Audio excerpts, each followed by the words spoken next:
So, dengan adanya kemudahan website BSCMP sekarang, jadi apa yang doktor harapkan daripada terutamanya daripada profesional perubatan dan aktivis yang menyokong susu ibu ni, apa yang doktor harapkan untuk mereka join BCMP ataupun lebih ramai yang boleh bantu ibu-ibu yang memerlukan?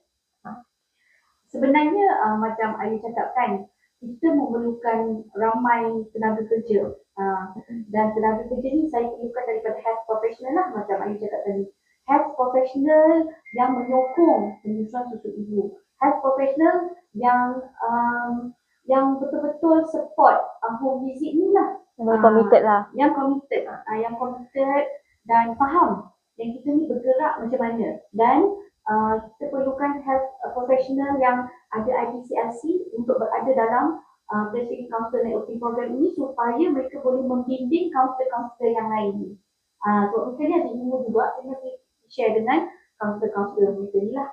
So jadi di situ, lepas tu saya memerlukan lebih banyak kaunselor yang boleh buat home visit, online consultation, dan saya mengharap ramai, jom ramai lagi. Saya nak ramai lagi kaunselor, please join kita untuk bekerjasama untuk membantu ibu-ibu semua di luar untuk meningkatkan jadi peratusan para ibu ni menyusukan anak mereka dan anak-anak ni sihat dengan susu ibu sahaja.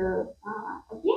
Kesimpulannya dekat sini, saya mengharapkan ramai lagi orang yang boleh join untuk bantu dalam penyusuan susu ibu supaya tak ada lagi masalah yang doktor hadapi sebelum ni, iaitu ibu depression dan sebagainya.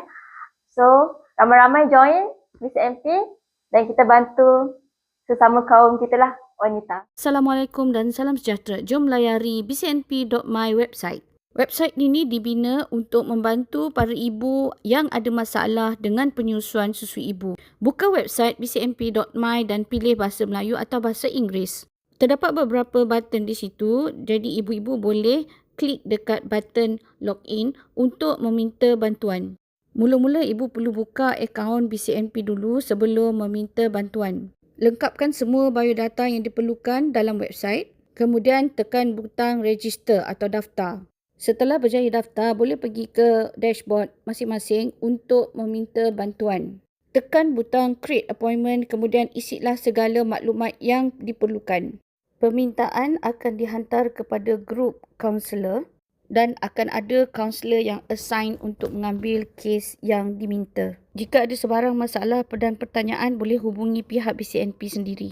Dalam website BCNP ni juga, ibu-ibu boleh melihat apakah program dan event yang BCNP akan jalankan. Jika berminat untuk menjadi peserta, boleh scan saja QR code di situ ya. Terdapat pelbagai event yang dijalankan untuk health professional, aktivis laktasi dan kaunselor, ada juga yang kepada para ibu bapa. Ibu boleh meminta khidmat kaunseling sama ada home visit, online consultation atau ingin membuat appointment di klinik yang ada affiliate dengan BCNP. Seperti yang dalam website ini. Dalam website ini juga terdapat blog yang boleh dibaca oleh semua orang. Semua artikel dalam blog ini ditulis oleh para kaunselor dan juga pakar-pakar dalam BCNP. Terima kasih kepada semua klien BCNP, kaunselor dan semua penaja kepada event BCNP.